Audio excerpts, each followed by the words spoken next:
one player in particular that has really struggled over the last couple of months, and that is Nick Castellanos.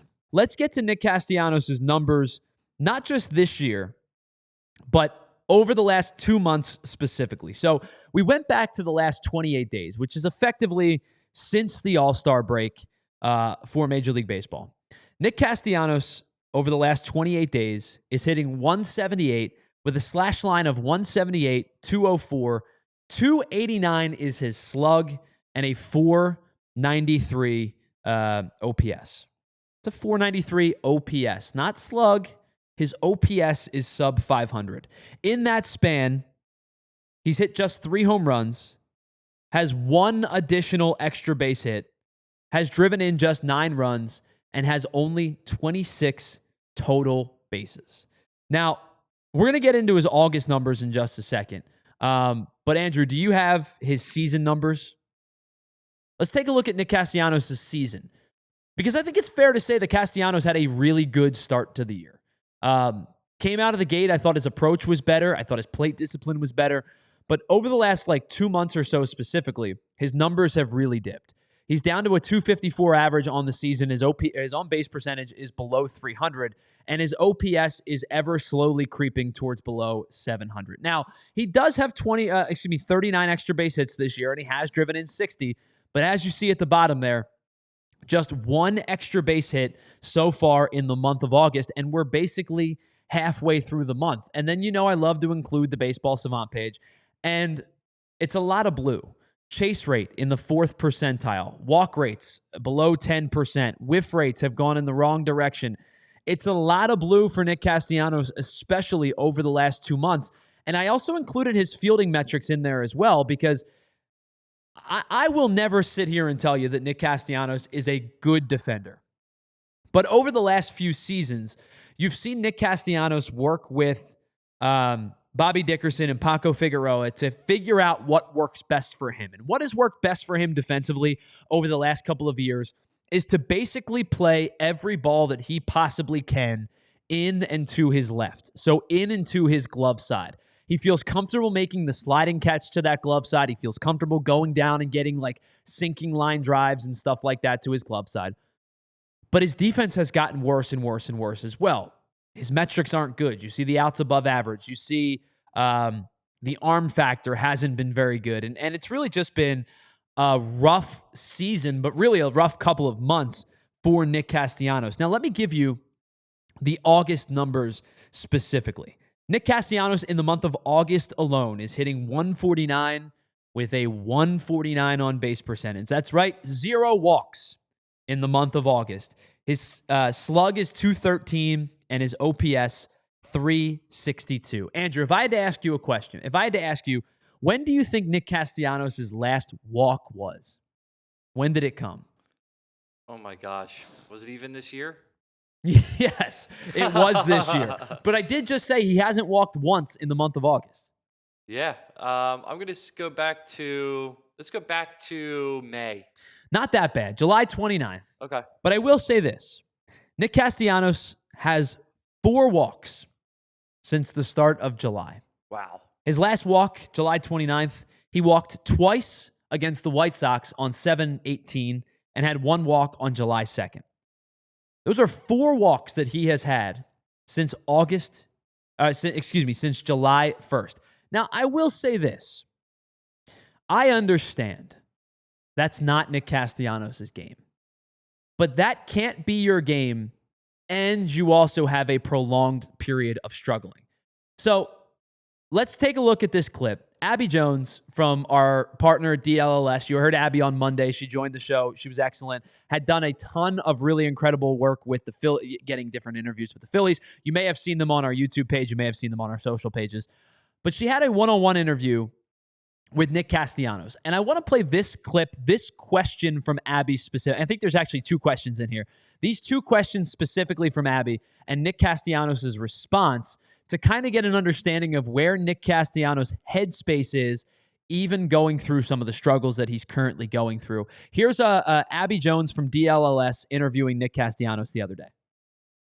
And talk about your approach at the plate. See ball, hit ball is kind of a mantra that you're known for. Sure. You know, where does that start with you? Where's the fine line of also being able to hit kind of any pitch and then also working your plate discipline as well?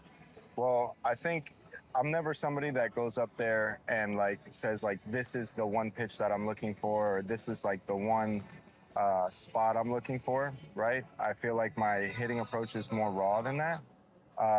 But then whenever I need to just dial it back, it's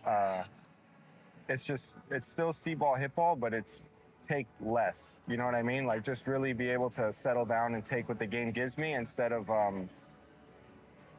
like aggressively trying to drive something out of the park. Mm-hmm. Would you say that that's grown from your ability to recognize pitches in the box? Not necessarily. Okay. I would say you're talking about my approach. Yeah. I would say that approach has just kind of been authentic to who I am since I've been in coach pitch. Yeah. And like it's kind of gotten me this far to, like hit stupid, because whenever I try to get smart, it usually doesn't work out. And I will say this, and again, thank you to Abby Jones for facilitating that interview. I will say this. I am okay with see ball, hit ball in a lot of spots. I think that there is time and place for see ball, hit ball. I think you have seen it at his peak, especially even in the postseason. You saw it against the Braves a couple of years ago. Nick Castellanos may have been the best hitter on the team during that Braves series.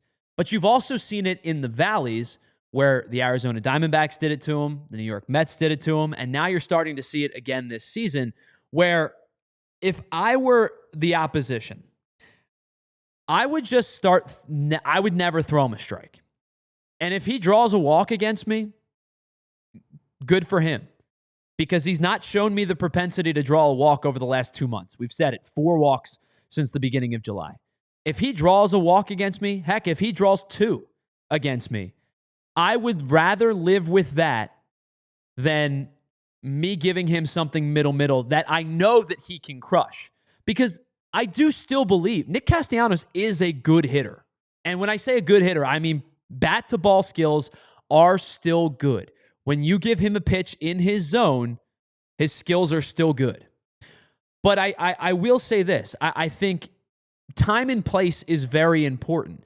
And you can be an ambush guy in certain spots.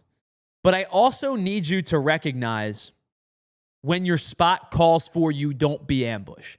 When your spot calls for you to say, hey, the first 2 guys just got out on 3 pitches. Let me take a look. Or inversely, I just watched 2 guys draw walks on 10 pitches. Let me take a look. Let me see if this guy comes into the zone. And I'm a big believer in all of these conversations are relative, right? Because Nick Castellanos could watch this clip and say, what level of professional baseball did you get to? And the answer would be none. I'm a podcast host. I played high school ball. I wasn't really even that good. But I think it's all relative to the conversation. You could sit here and say, well, my approach worked. Yours clearly didn't. You didn't have the talent to get there, which is a fair point. But I do think there has to be a time and place conversation where if I'm recognizing it as a podcast host and many fans are recognizing it as just fans and lovers of the game, I think there has to be a conversation of, I know you don't want to get over thought process-y. That's not the way that you play the game. But if I were facing Nick Castellanos, especially if I were right-handed, here's how I would start the at-bat. Slider down and away. Or breaking ball down and away if I didn't have a slider. If he doesn't go after it, I'd go with the fastball on the hands but out of the zone. And I would work those 2 types of pitches out of the zone until he either sat on one and took multiple pitches for a strike or got himself out. And at this current juncture, it would be breaking ball, off speed, down and away, and I would pepper that pitch until he told me that he was willing to lay off of it. And at this current moment, I've not seen a lot of lay off of it. And it's why the chase rate's gone in the wrong direction. It's why the whiff rate has gone in the wrong direction. And it's why I've seen some uncompetitive at bats as of late from Castellanos. And I know it feels like I'm singling this guy out, but the numbers have been bad.